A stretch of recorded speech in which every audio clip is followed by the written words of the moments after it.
palavra de Deus é viva e eficaz. É poderosa para salvar, restaurar, empoderar e enviar. Por isso, prepare-se. Você está prestes a ter um encontro com ela.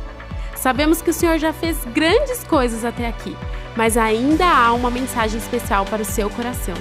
Você está preparado?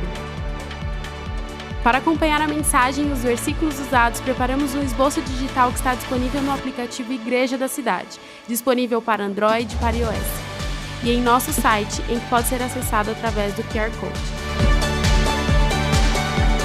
Vamos juntos, com muita expectativa, receber tudo aquilo que Deus tem para nós nesse ano de colher e desfrutar.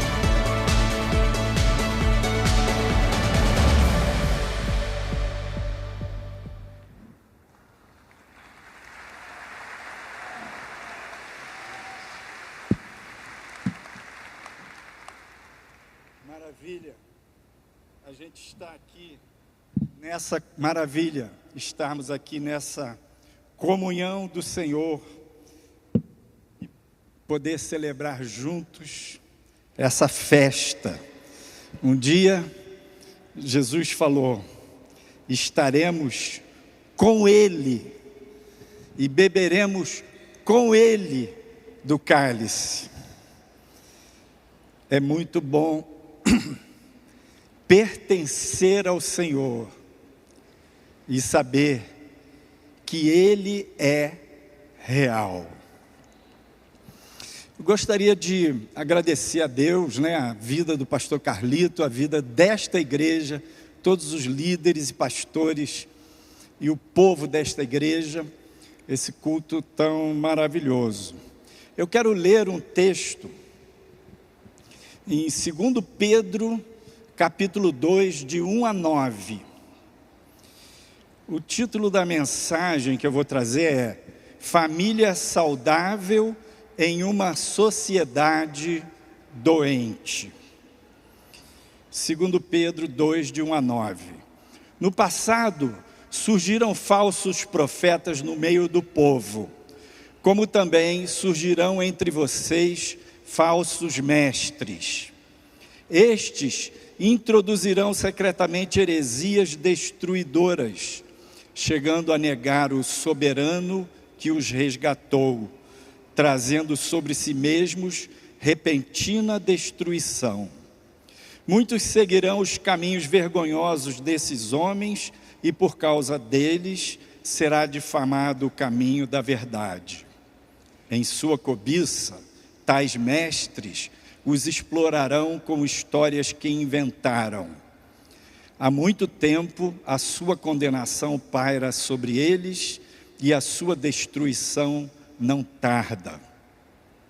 Pois Deus não poupou os anjos que pecaram, mas os lançou no inferno, prendendo-os em abismos tenebrosos, a fim de serem reservados para o juízo. Ele não poupou o mundo antigo quando trouxe o dilúvio sobre aquele povo ímpio, mas preservou Noé, pregador da justiça, e mais 7 pessoas. Também condenou as cidades de Sodoma e Gomorra, reduzindo-as a cinzas, tornando-as exemplo do que acontecerá aos ímpios. Mas livrou Ló, homem justo, que se afligia com o procedimento libertino dos que não tinham princípios morais. Pois vivendo entre eles todos os dias, aquele justo se atormentava em sua alma justa por causa das maldades que via e ouvia. Vemos, portanto, que o Senhor sabe livrar os piedosos da provação e manter em castigo os ímpios para o dia do juízo. Então, meus amados, o tema é uma família saudável numa sociedade doente. O que é uma família saudável? E como é que a sociedade adoeceu? Este texto de Pedro, ele alerta para muitas distorções de liderança, de manipulações nos dias que ele escrevia. E a gente sabe que esta é uma realidade que permeou a história da igreja até aqui. E neste texto, Pedro fala de que Deus exerceu juízo sobre os anjos e os encerrou nas trevas, no inferno, os anjos que se rebelaram, Satanás e os anjos que o seguiram. E Deus exerceu juízo nos dias de Noé e também nos dias de Ló, em Sodoma e Gomorra. E aí nós temos dois exemplos, duas famílias mergulhadas numa sociedade doente. Nos dias de Noé, toda a civilização estava numa degradação moral, os pensamentos e as imaginações do coração dos homens era completamente pervertido, e Deus, vendo aquela condição, que era uma situação irreversível, levantou Noé e avisou a Noé: eu vou destruir e mandarei o dilúvio sobre a terra. E Noé teve essa visão profética, esse entendimento profético, e começou a preparar a sua arca. Toda a sua família se envolveu nisso com ele. E dizem alguns autores que Noé demorou de 80 a 100 anos para construir aquela arca. Estava longe do mar. E era aquele dia a dia trabalhando num ato de fé, numa construção de fé. Da mesma forma, Ló foi libertado. É interessante que nesse texto há um detalhe: Noé foi preservado e mais outras 7 almas, sua esposa, seus 3 filhos, suas 3 noras. E Ló foi livrado.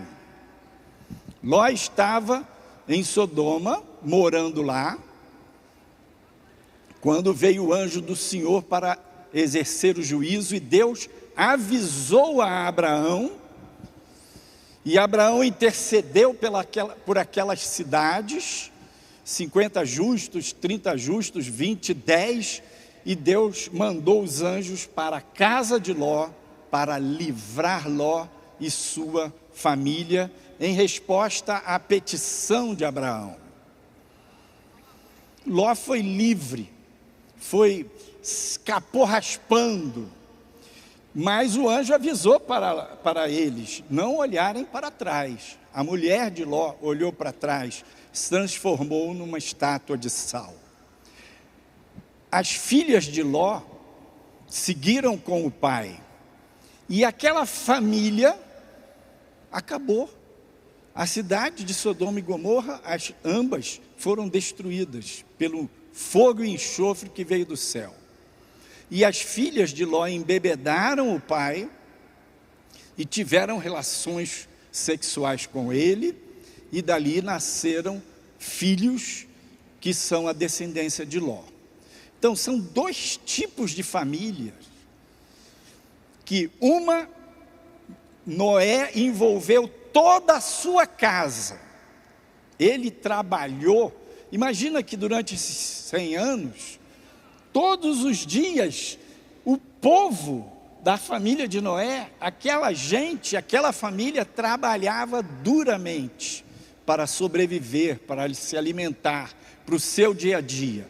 E trabalhava firmemente no projeto da arca. Ló, muitos anos antes, ele tinha sido próspero.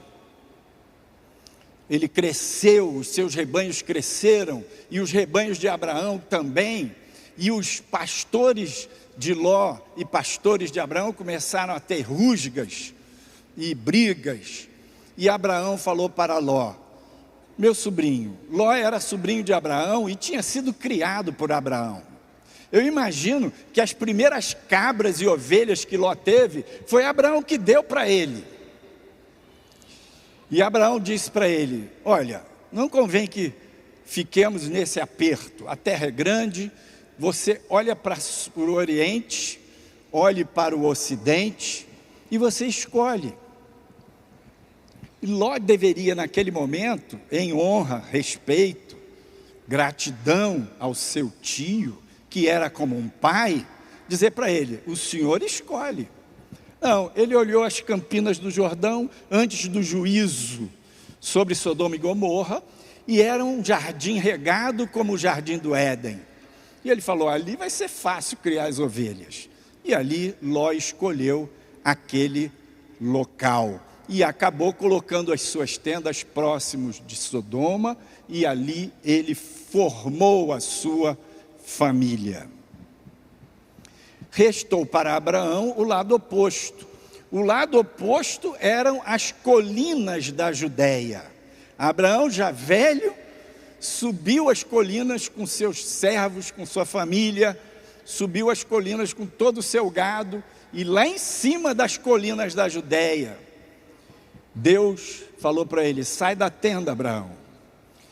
E ele olhou o céu e Deus disse para ele: está vendo as estrelas do céu? Assim será a sua descendência.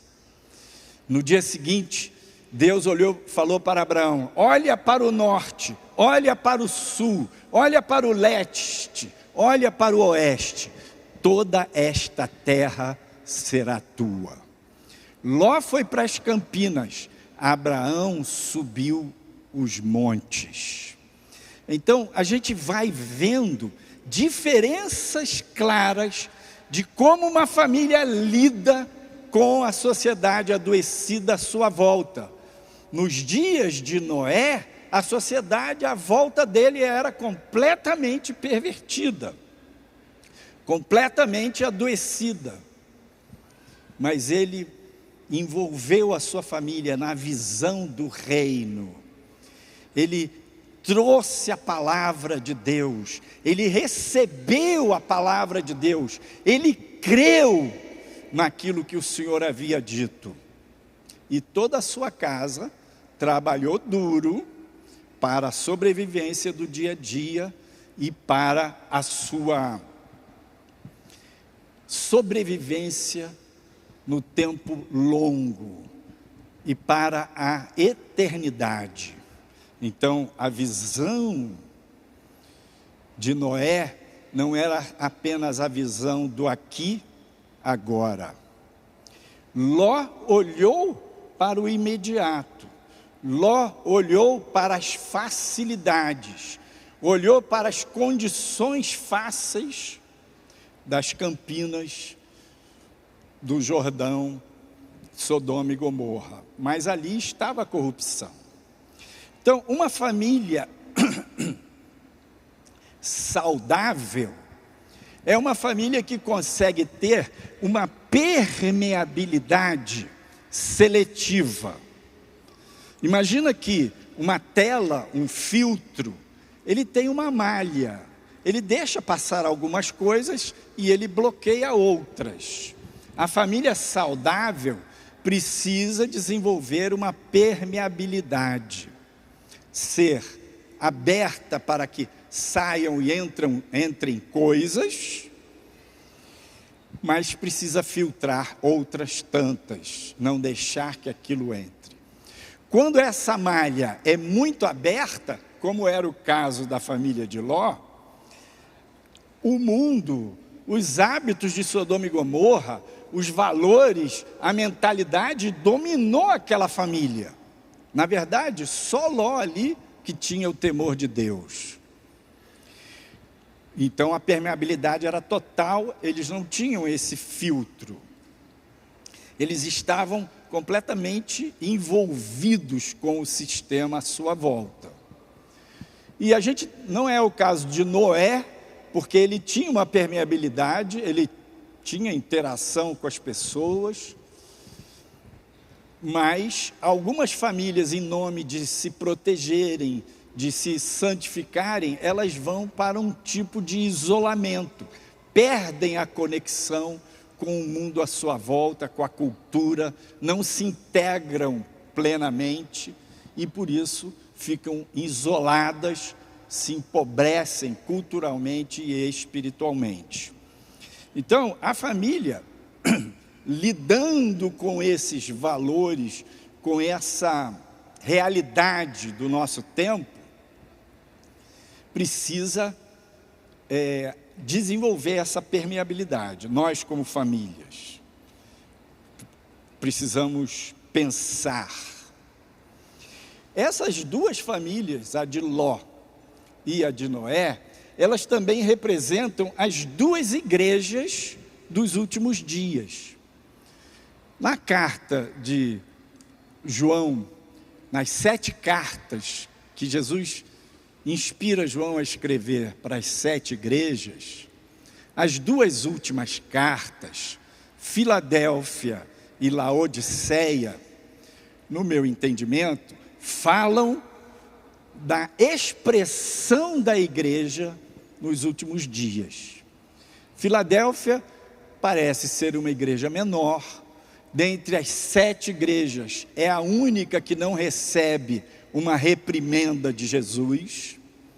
E Jesus diz: tendo pouca força, entraste na porta que eu abri, guardaste a minha palavra, e eu te guardarei no sofrimento, na tribulação que há de vir sobre todo o mundo. Esta é a igreja que, mesmo tendo pouca força, se apegou ao Senhor, viu a obra de Deus, enxergou o reino de Deus, trabalhou pela sua sobrevivência, pela sua prosperidade, trabalhou pelo reino de Deus em primeiro lugar. Laodiceia é a igreja que diz de si mesma: rica sou e não tenho necessidade alguma.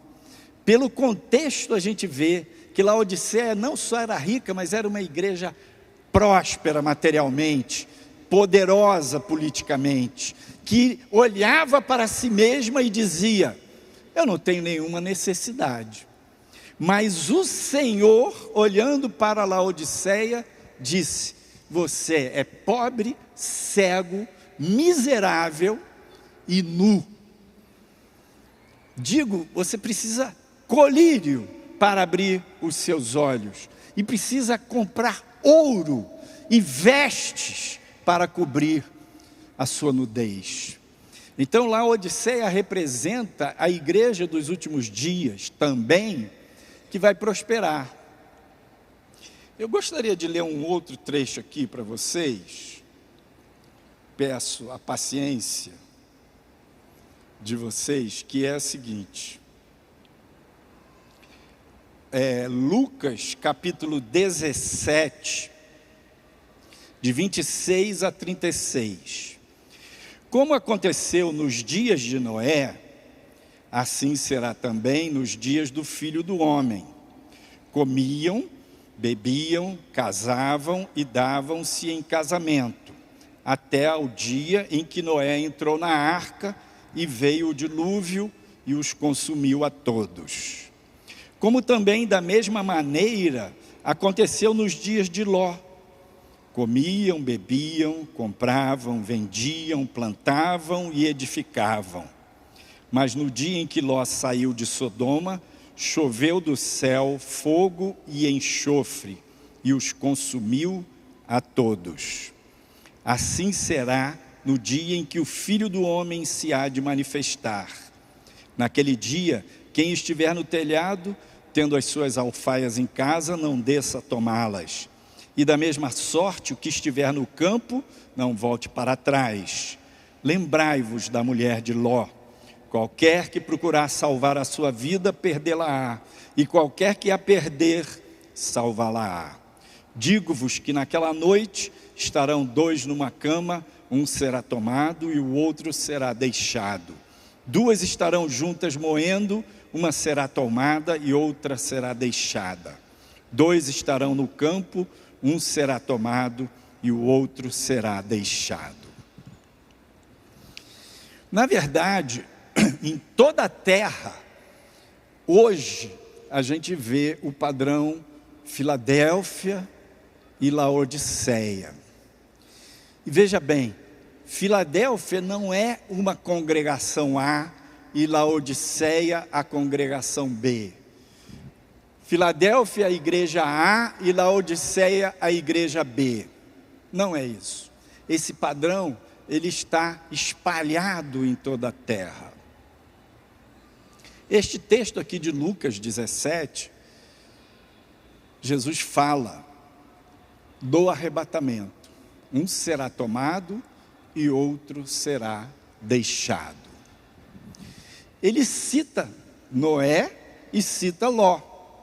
E é muito interessante isso, porque quando a gente lê o sermão profético de Jesus, ele fala do princípio de dores.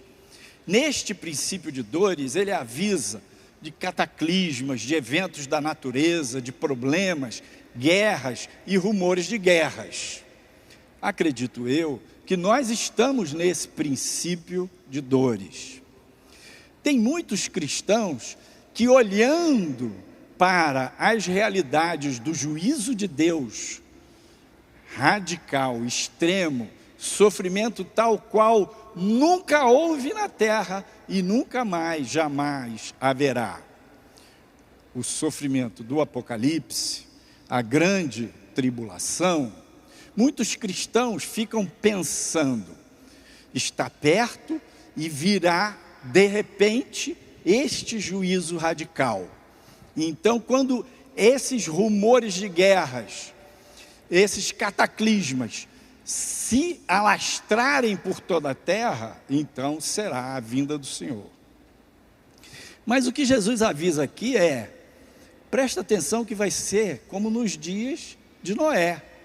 Nos dias de Noé, não teve uma desagregação global. Comiam, bebiam, plantavam, colhiam, davam-se em casamento, ou seja, todas as rotinas da cultura estavam mantidas. Também nos dias de Ló. Só que engraçado que lá em Sodoma, nos dias de Ló, não fala davam-se em casamento, porque a degradação moral era tal que não rolava esse negócio de dar-se em casamento, mas plantavam, colhiam, edificavam. Então, comércio, integração, vida social, está tudo mantido. Semeadura e colheita significa que está tudo funcionando. Então, para nós cristãos, qual deva ser o alerta? Não fique prestando atenção, com medo, com preocupação, nos eventos da natureza. Nos dias de Noé, enquanto ele pregava, não havia chuva. Alguns cientistas, alguns autores dizem que nem chovia naquela época. Tinha uma nuvem, um orvalho diferenciado, um bloqueio do sol. Então tinha as águas de cima, não era como o sistema agora. E essas nuvens é que desceram no dilúvio. Mas a terra era regada. Então, o povo ouviu aquela mensagem de Noé, dizer, que nada, esse cara está maluco construindo um barco longe do mar, longe dos lagos, nada vai acontecer. E a natureza não estava dizendo que ia acontecer um juízo iminente. Nos dias de Ló, também não. E veja, Ló não conseguiu ouvir o aviso de Deus. Ló não tinha uma vida de dedicação ao reino de Deus. Ele e a casa dele não estavam servindo ao Senhor, como disse Josué, eu e a minha casa serviremos ao Senhor. não fez como Noé, que envolveu toda a sua família naquele mover do projeto, não só de subsistência diária, mas do reino de Deus. Então Ló não ouviu a voz de Deus, não haviam evidências, não haviam sinais na natureza, e o juízo veio de repente. Então, para nós, uma marca que houve naquele tempo de Noé, naquele tempo de Ló, e que haverá nos dias que precedem o arrebatamento, e esta marca já está em toda a terra, é a marca da multiplicação da iniquidade. Não será a natureza que irá gritar com total expressão, mas a multiplicação da maldade, do pecado, da arrogância.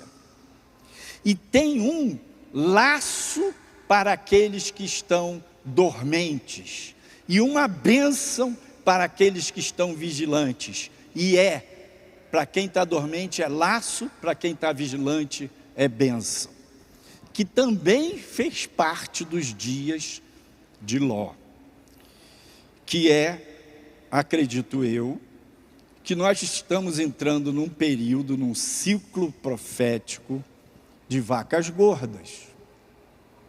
Acredito eu que o mundo viverá nos próximos anos um período de uma prosperidade gigantesca, vertiginosa, tal qual nunca houve e tal qual nunca mais haverá, desta forma. Este ciclo de vacas gordas, de prosperidade vertiginosa, as duas igrejas vão surfar essa onda. Laodiceia era rica, estava em pleno poder social, político, gozando de status. A igreja do Apocalipse aparece como a grande prostituta. Laodiceia é base dessa grande prostituta. E essa prostituta vai ter status no reinado do anticristo. A grande prostituta que aparece no Apocalipse, ela vai assentar sobre a besta. O anticristo vai unir o mundo economicamente, politicamente, e a última união que ele vai gerar no mundo será a união religiosa. Então, essa prostituta assentada sobre a besta, que é o anticristo, significa que a igreja vai ter, as igrejas, as religiões, terão um status muito alto no primeiro ciclo do reinado do anticristo.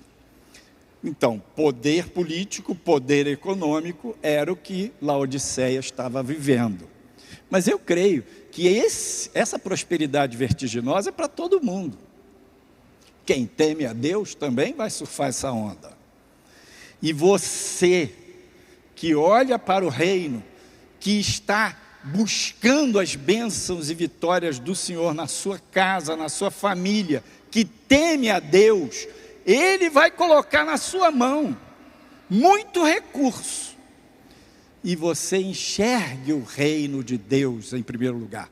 Curta, usufrua essa prosperidade que Deus lhe dá. Mas não se deixe levar pelo engano de Mamon. O reino de Deus em primeiro lugar. Este engano de Mamon pegou a mente e o coração de Ló. A vida fácil, a conivência com o erro, a conivência com o pecado. Nos dias de Ló, por exemplo, ele tinha a chance de pegar o time dele, pegar as ovelhas dele e sair fora de Sodoma e Gomorra, porque toda a região de Canaã, à volta de Ló, não estava naquele nível de degradação moral como Sodoma e Gomorra, tanto que o juízo veio só sobre aquelas duas cidades, então ele tinha como sair. Hoje, se você for para o Oriente, para o Ocidente, para o Norte, para o Sul, onde quer que você vá, esta agenda da degradação vai acompanhar você. Então essa saída não é um isolamento sociocultural, essa saída é vertical, é relacional, é você com Deus, o reino de Deus em primeiro lugar. Então, falar algumas coisas sobre uma família saudável. Vimos aquele aspecto da permeabilidade, a família que é muito aberta, tudo entra, tudo sai, não tem crivo, não tem critérios, não é regida por valores, ela fica muito vulnerável, como a família de Ló. E a família que se isola, se fecha demais, fica enfraquecida por falta de sustentação. Veja bem, nos últimos dias, o crente, o cristão da internet, vai ter um alimento. A pessoa que está assistindo, hoje não pôde ir no culto, e está doente, está acamada, teve um impedimento radical, ele vai ter alimento. Mas aquele que pode ir à igreja e não vai nunca, e escolheu a sua igreja como a igreja midiática, a igreja da internet, vai perder conexão. A cruz de Cristo tem duas traves, uma vertical que representa o relacionamento do homem individual e pessoalmente com Deus, e a outra trave representa o relacionamento das bênçãos do Senhor, do homem com o seu semelhante. A ceia fala disso, reconciliação com Deus e uns com os outros. O que acontece? Quando a pessoa se isola, quando ela se exclui da comunhão da igreja, ela pode ter as bênçãos verticais, mas ela não terá as bênçãos de Deus, que vem da obra da cruz, da graça, que vem da parte de Jesus, mas necessariamente vem através da comunhão no corpo de Cristo. Esta é a trave horizontal: saúde, cura, sal e luz para a sua vida, o olho no olho, na dor, o conforto, a oração, a ministração na sua vida pessoal. Alguém que põe a mão no seu ombro e diz: eu te entendo, vamos orar. Então, a igreja, os cristãos, a família que se isola, adoece, empobrece.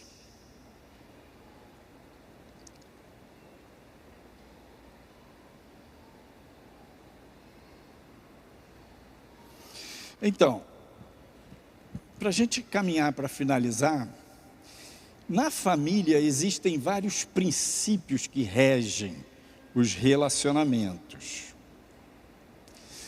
Um desses princípios é o princípio do pertencimento. A família precisa ter liga.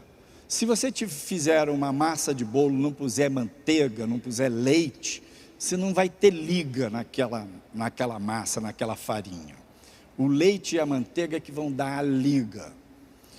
Então esse senso de afeto, de conexão, de pertencimento, cumplicidade, valores, ajuda mútua, cooperação, isso é um princípio muito importante da família. Outro aspecto é a individualidade. Eu sou um com a minha família, eu sou um com a minha esposa, mas eu sou um comigo mesmo, um com Deus. Ou seja, no corpo, no coletivo da família, a individualidade precisa ter lugar. Então, se a família é muito unida, que bom, mas se ela é unida excessivamente a ponto da fidelidade ao todo da família, sufocar a expressão da individualidade de cada um, ela está adoecida. Então precisa ter o pertencimento e a individualidade como expressões legítimas de ser família. E a hierarquia.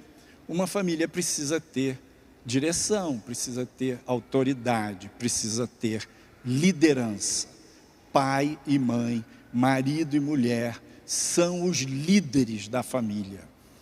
E no casal, se empatar, o desempate cabe ao varão. Não é uma fala politicamente correta, mas ela é bíblica.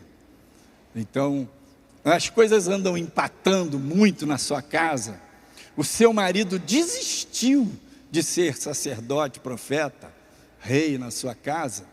Preste atenção, para ver você, esposa, se você, com o seu zelo, com o seu amor, com a sua conexão, com a sua fibra do pertencimento, não fez ele se isolar lá no canto do individualismo dele, onde ele desistiu. A culpa não é só da mulher quando isso ocorre. Ela, pelo zelo, pela intensidade, pela fibra emocional. Ele, pela conveniência, pelo egoísmo de ficar no canto dele e não ser profeta dentro da sua própria casa. Então, a família precisa ter direção, precisa ter hierarquia. Pai e mãe decidem as coisas e dão direção para aquela família. Os filhos querem decidir as coisas, cresçam e apareçam, prosperem, ganhem seu dinheiro e tomem o rumo, formem a sua própria família e exerçam essa liderança. Não quer dizer que tem que ser um tacão a liderança, mas ela precisa existir. Porque hoje em dia, o politicamente correto nivela todo mundo. Então o filho acha que ele pode falar com o pai, com a mãe, de igual para igual, como ele fala com o coleguinha dele da escola. Está errado, está errado. Então a hierarquia é muito importante. E para finalizar, todos nós, todo ser humano é um mix de luz e sombra. Todos nós somos marcados pela humanidade, pela imperfeição, pelo pecado, marcados pelas limitações. A luz seria as qualidades, os talentos, o potencial, os fatores positivos. As sombras, as limitações, as dificuldades, os erros, os pecados, as misérias. Todo mundo é luz e sombra. E na família, para a gente lidar com essa diversidade e com essa variação de luz e sombra, precisa perdoar, precisa pedir perdão. Por quê? Os relacionamentos, eles produzem lixo, eles produzem ruído na comunicação, subprodutos de frustração, de dor, de incompreensão, de me sentir sozinho, ninguém me viu, sei lá, rejeição e preferências. Os relacionamentos têm marcas das sombras humanas. E como que a gente lida com isso? Pedindo perdão, liberando perdão.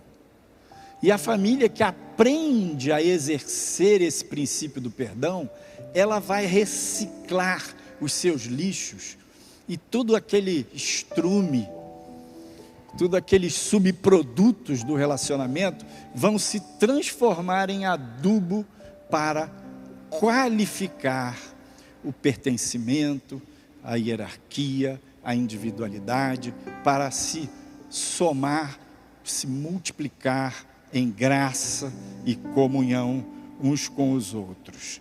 Então, marido e mulher precisam aprender a pedir perdão um para o outro. E sempre que você for pedir perdão para o seu marido, sempre que você for pedir perdão para a sua esposa, naquele momento não mencione o possível erro do outro. Porque os relacionamentos, eles são muito embrincados. Um age, o outro reage, um outro reage, age, reage. Isso embola demais ação e reação, e os erros aparecem aí, misturados. Então eu erro em cima do erro da minha esposa, ela errou em cima dos meus erros, e aí os erros mútuos se multiplicam. E quando eu reconheço os meus erros, se eu for dizer para ela, eu vim te pedir perdão porque eu fiz isso, assim, assim. Mas você também não olha por onde anda, mas você também não se enxerga, você também não vê como é que fala comigo. Esse pedido de perdão vai dar briga. Se eu for pedir perdão, eu tenho que falar do meu erro. Deixo na prateleira os erros da outra parte. Por quê?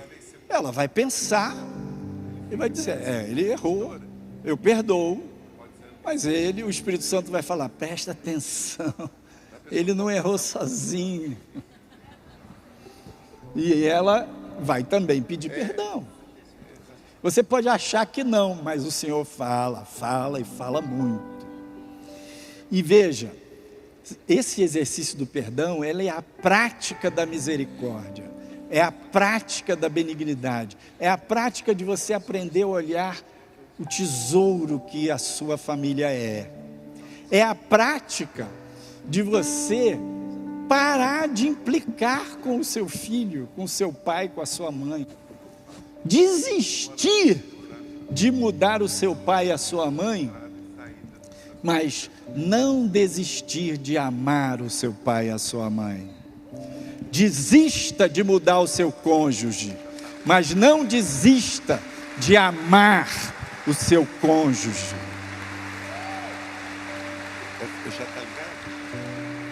Porque quando você desiste de mudar e não de amar, você vai dar a mão, e você vai prosseguir edificando a sua casa, e você vai edificar a arca do Senhor dentro da sua casa.